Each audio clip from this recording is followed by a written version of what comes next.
السلام عليكم، معكم مهندس يوسف حليوة في كورس ريفيت عايز اخلي اللينك بتاعي يبقى اوضح من كده شوية. manage additional setting half tone underlay اي حاجة. تمام.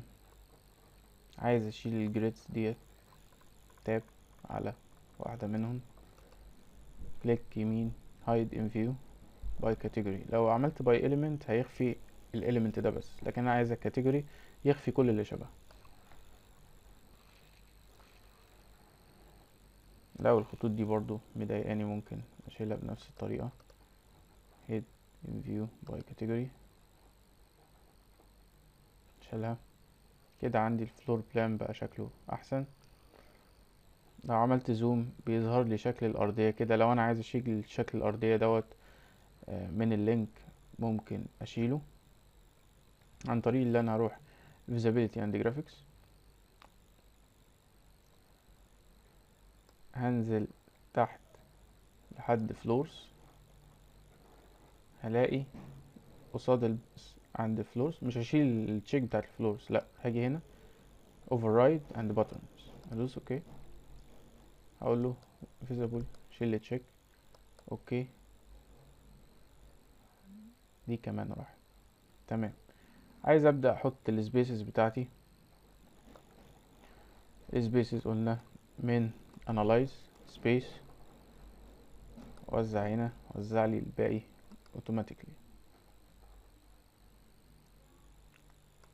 تمام. قلنا هنروح edit family على اي space tag، هنا edit label name هشيله واخليه room name، edit label خليه room number. تمام. load into project،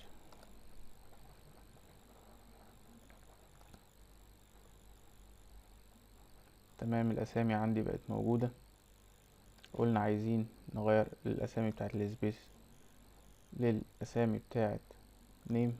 قلنا في طريقة المانيوال اللي انا ممكن اغير هنا، او اللي انا اعمل سكادول. احنا عملنا سكادول المرة اللي فاتت بان انا جيت كليك يمين هنا على سكادولز، نيو سكادول. عايز اعمل سكادول لايه؟ للسبيسز.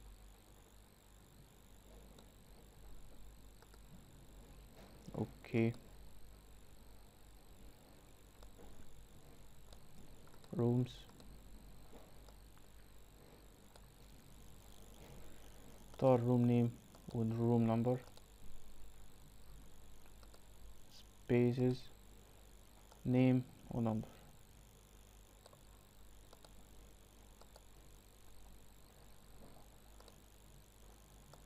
اوكي. عايز امسح الفاضي، مش محتاج انزل فيهم حاجة. اروح sorting and grouping، sort by room name then by room number. اوكي select دوت كله، delete yes. عايز احول دول كلهم الاسامي اللي هنا في الرومز تبقى في السبيسز مرة واحدة. هنرجع تاني نروح ل analyze space naming، خليلي اوكي. تمام، اتغيرت كلها مرة واحدة.